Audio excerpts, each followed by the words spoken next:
В республиканском УФСИН подвели итоги первого этапа 17-го всероссийского конкурса «Калина красная» и выбрали лучшую песню, исполненную осужденными.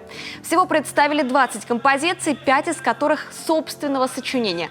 При определении победителя оценивались не только вокальные данные, оригинальность исполнения и творческое мастерство, но и сценические костюмы, оформление сцены, качество съемки и монтаж клипов. Несколько работ заметно выделялись из всех представленных. Цветет весна, вокруг цветет весна. Весь мир очнулся ото сна. Весь мир очнулся ото сна. Весна идет, душа поет. Лучшими творческими номерами признали работы студии дизайна и режиссуры мультимедиа «25 кадр» и ЗК-25 и ВИА «Северо-Запад» Печорской К-49. Они станут участниками второго этапа конкурса. Все осужденные, принявшие активное участие, будут поощрены.